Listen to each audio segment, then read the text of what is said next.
See, now missing of any major event will not happen, whether it is thunderstorm or a heavy rainfall or a tropical cyclone and any weather and climate variability day to day, and then meteorological hazards like cyclones, floods and thunderstorm, heat wave, cold wave. So these things have improved in terms of occurrence of the event.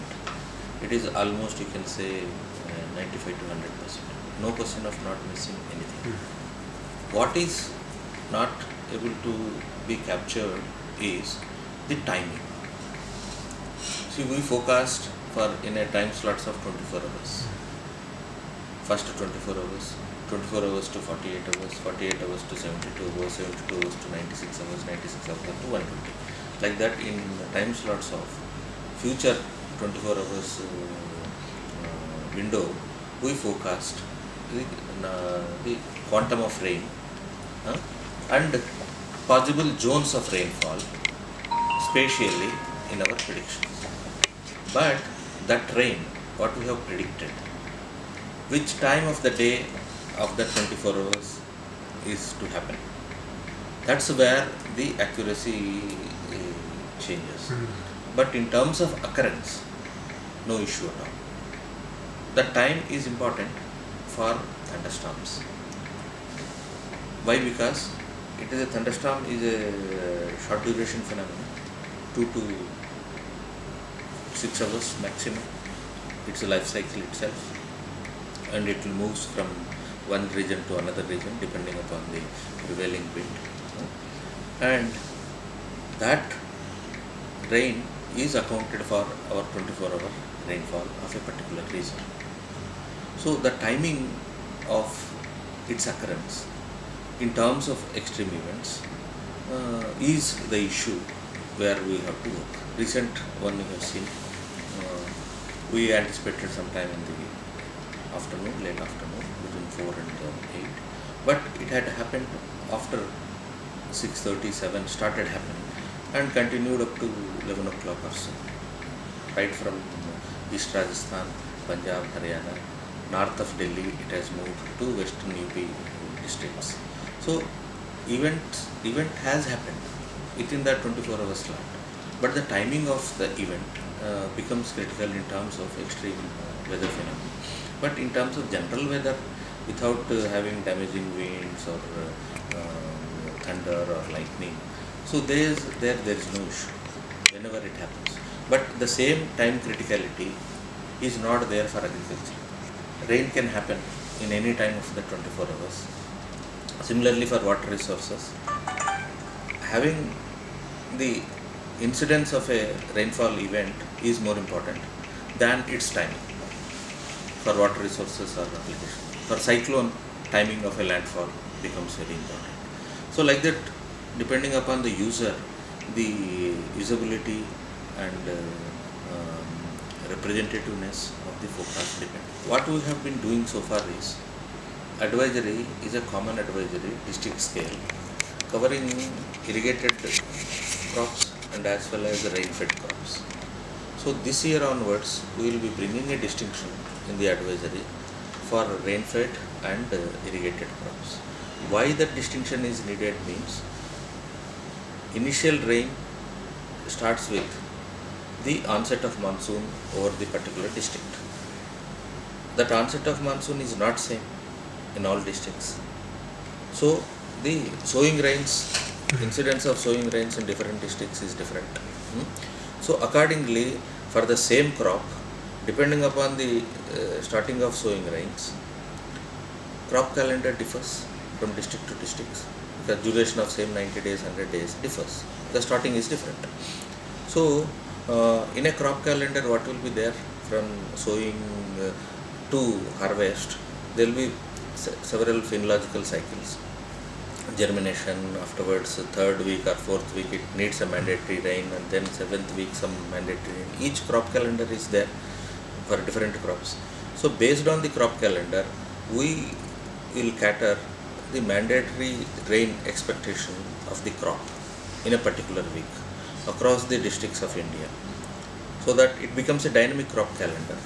Same crop may not be expecting rain during its cycle at the same time. So we know in next 4 days where rainfall is happening, and that we update that information twice a week. Now we know how the onset of monsoon takes place. It starts on around 1st June, and in terms of climatology from Kerala, it takes about 6 weeks to cover Ganganagar area of Rajasthan. So that will be 15th July.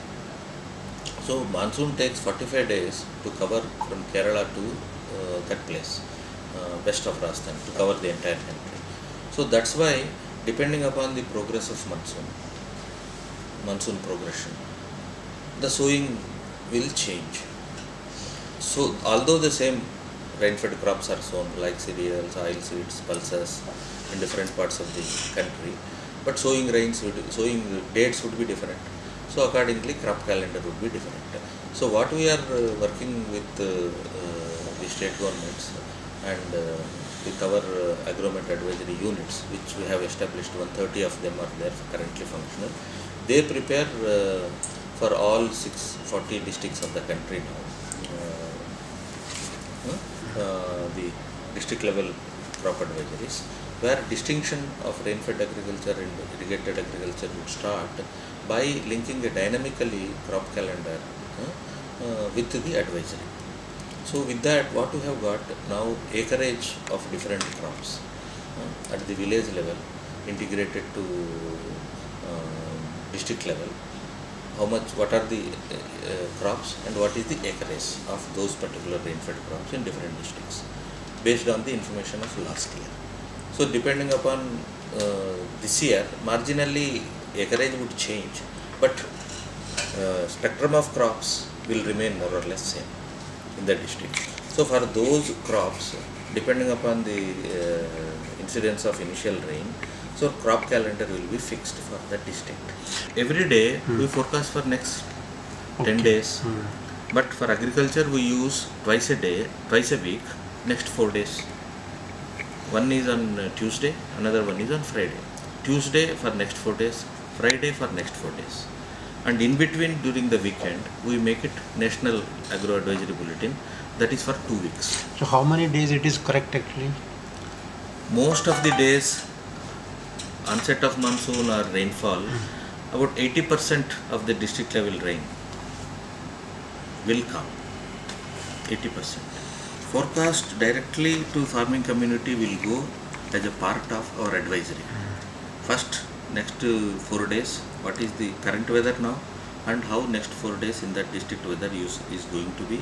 About 6 or 7 parameters are there: temperature, maximum temperature, lunar temperature, wind, rainfall, cloud cover, like that. And then, based on that expected information, advisory for the crops sown in that district is documented, formulated in the bulletin. So that's how the weather and the advisory both are there. Once that advisory is prepared by our agromet field units, it is sent through SMS to the people who are registered on Kisan portal at the moment, and some PPP partners are there who will convert into local language, apart from Hindi and English, other local languages, and they disseminate to the farmers registered with them. Bulletins are prepared by 130 places. Okay. We send forecast for next 4 days for all the districts to those 130 units now. So from there, taking the district level forecast for next 4 days, once on Tuesday and once on Friday, advisory is prepared for that particular districts of the range of crops which are grown. And now at the moment, that SMS dissemination is about 21 million. So what we are now doing is, states agriculture departments also have some farmers database, cell phone database, that they are using for extension services like availability of seeds, availability of fertilizer, some subsidy from the state governments, no? So they have some database apart from what we are already disseminating to 21 million. So many states we have already had an interaction with the state agriculture commissioners and then state district level agriculture officers. They will be part of the panel which will make the advisory for the districts also from now on, so that actual extension work, they have a village agriculture assistant also in most of the states by the state. KVKs are also there. KVKs, I'll come to the KVK bit. He is a knowledge partner, but dissemination partner is State Agriculture University, State Agriculture Department and their extension services, village agriculture assistant, etc. So through them, crop condition, acreage information, updated situation of the crops, type of the crops, stage of the crops, condition of the crops, feedback comes from their network, extension networks to officer of the district, and if he is part of the panel which formulates the advisory for the districts, it will become at the moment based on their consultation only, how many rainfall is there, maximum temperature is there, minimum temperature is there, cloud cover is there, relative humidity is there, wind speed and wind direction. These are the parameters which are given for next 4 days at the district level. Once in Tuesday, once in Friday. So this Agromet Advisory Field Unit is located in State Agriculture University. Are there extension centers or ICR research establishments at the moment? These 130 are already agriculture experts are there. One of the expert of the Agromet establishment there, agriculture establishment there, is serving as a coordinator for our program. So there, the panel of 4 to 5 people, soil scientists, entomologists and other agriculture related people will be part of the panel to formulate the advisory based on the forecast given by the IMD to them or for that particular district. So now each of this unit is making forecast for 3 to 4 districts. 130 are making to 650 means about 4 to 5 districts they are making. So this mechanism, under them whatever districts they are making, each one of them, through them, under their area. So they are all 130 are there because they were representing different agroclimatic zones of the country. We have 130 agroclimatic zones in the country. So at the moment all these units are representing each of those agroclimatic zones. Each agroclimatic zone comprises 4 to 6 districts. They are not uniform, 4 to 6 districts. So some of the Agromet units cover advisories formulation for 4 districts, some of them cover up to 6 districts. So those 4 districts within them also have KVKs. So slowly we will be doing district level advisory mechanism getting established at a KVK level. This year 200 KVKs, this kind of district Agromet advisory units would start functioning. Now beyond this 130, although 130 are making for whole country, all districts, the work will be offloaded from these 130 units to wherever these KVK district centers are established. So wherever they are established, this year 200 would start. Out of the 200, 115 would be those aspirational districts now Government of India has identified, aspirational districts where development is less so far. So more focus will be given for accelerated development. So out of these 200, 115 are those aspirational districts and remaining are 85 districts. So these existing units will mentor the Agromet advisory formulation and sustain the quality of formulation and its dissemination at KVKs whenever the KVKs are established, and that work will be offloaded from the agroclimatic zone center now to district center. So 200 of them will start functioning this year. So these existing units will mentor the panel there, KVK experts, and then whether it is a agroclimatic zone center or the KVK center, we will be supporting a scientist level position on a project mode and a technician who will take care of, we will put an observatory also there, to collect the data and provide PC, internet and other office support systems there. Then we, whatever database is collected, cell phone database, our 21 million and additional cell phone database coming from the states. At the district level, in each of the KVKs, we will put that in a computer there. From there itself, once advisory is prepared, SMS will be pushed. We have identified an agency already. Instead of pushing through Kisan portal, where now it has got stagnated, beyond 21 million, they are not able to push. I am not seeing them as a competitors. Why? Because they don't have any observation generation mechanism of their own. They don't have their own system of running models. The way we have the models, satellite data goes into our data assimilation, radar data goes into our data assimilation. They don't have any such independent input data generation mechanism or infrastructure to generate such information on continuous basis. They don't have. They are only picking up from the publicly available forecasted information. Forecast over India is generated by US, the service. We also generate forecast for the globe. Our global model is a global model. Similarly, Japan runs, Europe runs, Australia runs, Canada runs. They collate the information generated by other global forecasting centers and build some product and do that. So that way they are not competing, and they don't have a customized service like this.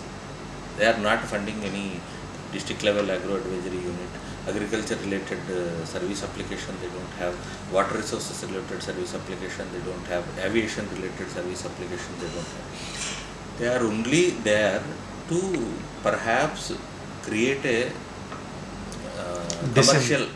commercial opportunity in those sectors where IMD is not working, like solar energy, wind energy. Those agencies need what is the sunshine hours in that solar energy production cluster. Next 24 hours, 48 hours. Sunshine hours will decide their production potential. No? Similarly, what kind of wind speed is going to be there, where, when it will be stronger, when it will be weaker, to estimate the wind turbine generated power. So that is one sector. Another sector is like public health related services to people, and some what you call weather sensitive power distribution, depending upon the temperature changes. No? If heat wave is going to be there, power demand will be more in that sector. Relatively, if rain is coming, like last week it has happened, Uttarakhand, Himachal and other places, heavy rains were there, even snowfall was there. So power demand goes down in that particular district. So available power in the grid, they can prepare to send it to the demanding areas where warming is more compared to this. So load distribution can become dynamic. We are not working in those areas. Those are the areas perhaps these private weather companies can pick up commercial service. So any future planning regarding that? No, that we are not. Our focus areas are aviation safety, because half of our staff is in aviation and agriculture.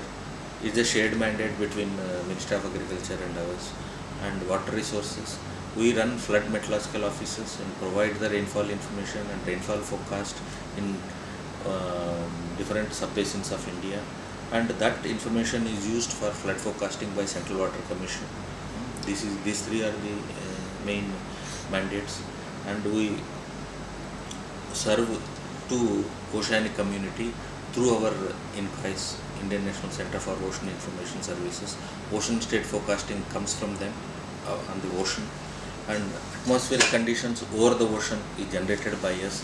Both will be clubbed and given marine forecasting services. Cyclone and heat waves and severe weather.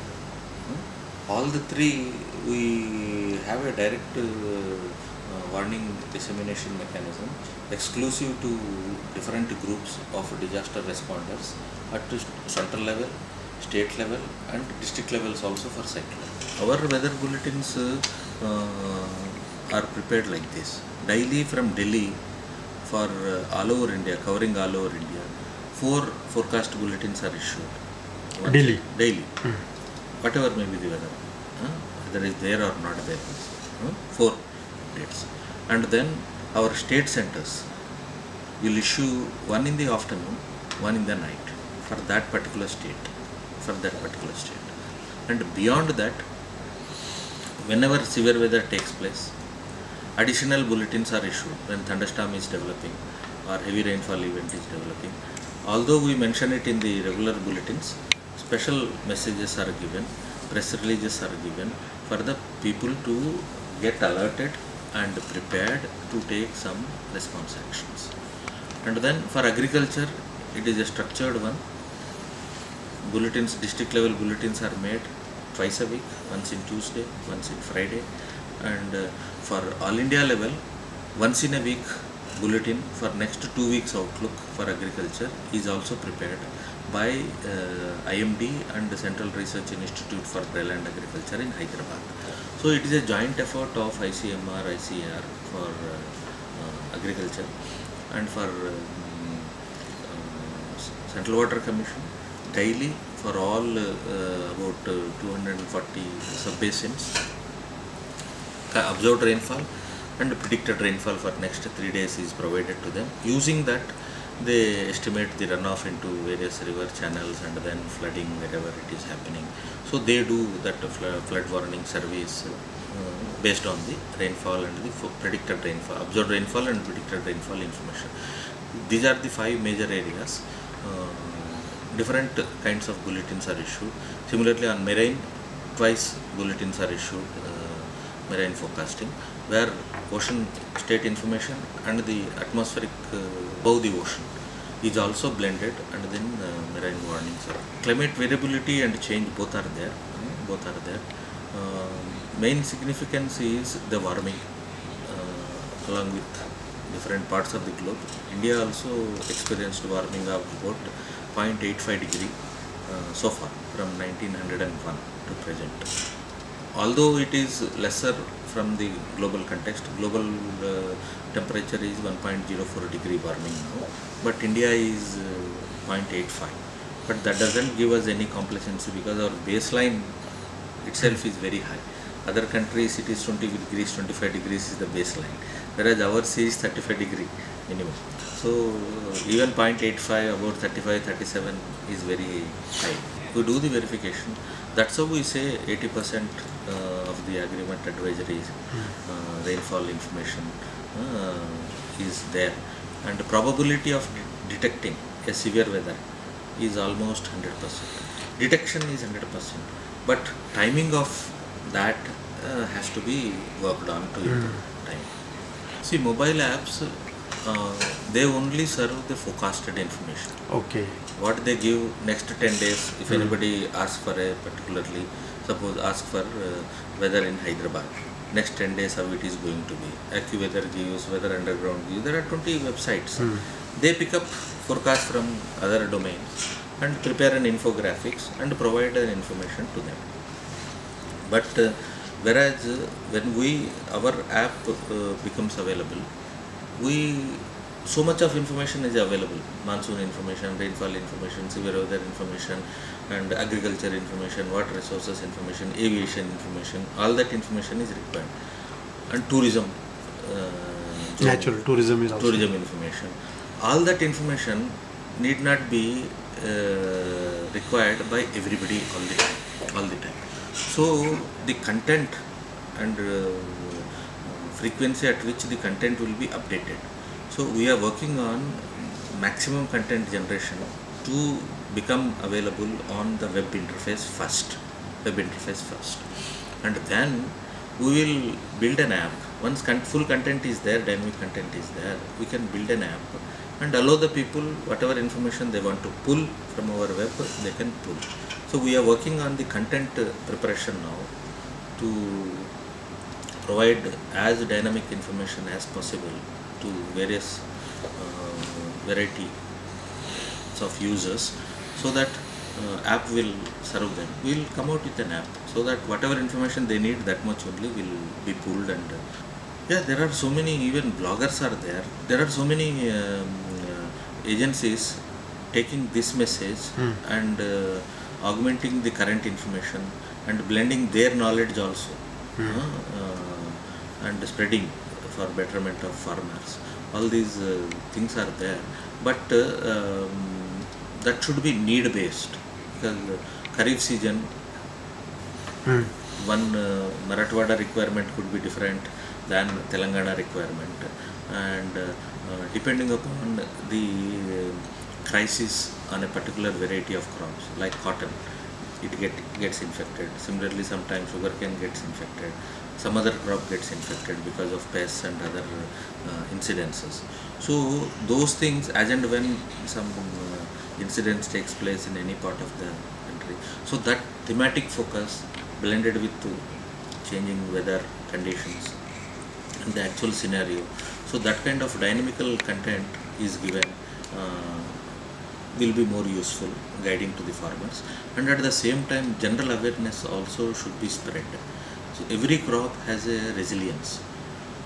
Just 2 weeks of dry spell is there, it's not necessary that whole crop failure is expected at the end of the season. No. Last year is the example we have. In Marathwada and Vidarbha, there was a dry spell of about 2 weeks at the end of July and till the middle of August. Everybody apprehended that there will be serious loss of dry crops, rain-fed crops in that region, Marathwada region and Vidarbha region, Madhya Maharashtra, Vidarbha, Marathwada region, and even including Telangana. So at the end of the season, if you see how much yields of pulses, cereals, soybean, oil seed, coconut, and including cotton, rain-fed cotton, outcome yield is so high compared to the best sowing season in terms of agriculture, yielded season of 2016. 2016, after so many years, we had bumper crops. 2017 crop yields, country level, if you aggregate both Kharif and Rabi, they are pretty close. They are less than 1% difference or 2% difference in terms of yields. So small dry spell during the season need not affect the yields significantly, because crop has its own resilience, and the soil might have more moisture holding capacity from the previous rain. So soil type also decides, just a dry season cannot decide the fate of the crop. That was the experience of last year.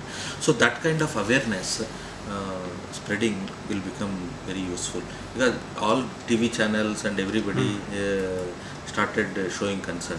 IMD has given normal monsoon, it is a long 2 week spell, dry spell, and farmers will be affected very adversely. They are creating scares. But at the end of the season, yields are so high. Gujarat also, if you see, yields are so high. So this kind of awareness is very important. Panic created by some groups of people, part of the group of the society, has to be bringing this distinction of rain-fed advisory and the irrigated advisory for various crops at the district specific and crop specific, and linking it to the crop calendar will provide more action, decision for actions at the crop level, become more information guidance for that will be there from this kind of expanded service. And then once we stabilize this rain-fed advisory and the irrigated advisory at the district level, we have plans to take it to block level advisory. Same thing, each KVKs, once district level centers are established, they focus on the district only. Now cluster of districts is happening. One KVK center is established, district level focus would come. Once district level focus comes, means within the district for block level advisory would start. So that will be the sort of the benefit from the knowledge dissemination side for efficient agriculture decisions and agriculture activities. Our contribution will be for giving as useful information to the farmer in terms of weather sensitivity through the knowledge partners of ICR and agriculture universities, and extension support from the district agriculture officers will bring a lot of change to that. Only then government has to look for providing good quality seeds and good quality fertilizers, and then marketing and storage systems and MSPs, and then associated incentivization for getting the right price for the produce. So those aspects will be taken care of by the actual agriculture community and marketing community. So I think the knowledge side, our knowledge will be useful even from harvest to sale in the market, because while drying also, if rain comes, produce gets wet, and there also we are also planning to send this advisory to all market yards, at least rainfall information, so that farmers, when they bring their produce there, they can put them safely without getting affected. See, farmers have their own traditional knowledge. Even today's conditions, experienced farmer in the region can say today's condition can produce rain for tomorrow or not. Up to that much traditional wisdom they have. So our advisory should blend their traditional wisdom assessment and our knowledge assessment should match at 24 hours and 48 hour level. Once that gets matched, advisory's confidence by them would enhance automatically. So that is what prospective farmers are there, knowledgeable farmers are there. With them our district units are working, agromet field units are working. They use the advisory seriously, and confidence has been built by them on the advisory. So gradually that percentage is increasing. So unless we match our product, informative product, forecast product, matching with their perception and traditional wisdom, confidence cannot come. So that, I think, in a big way that is happening.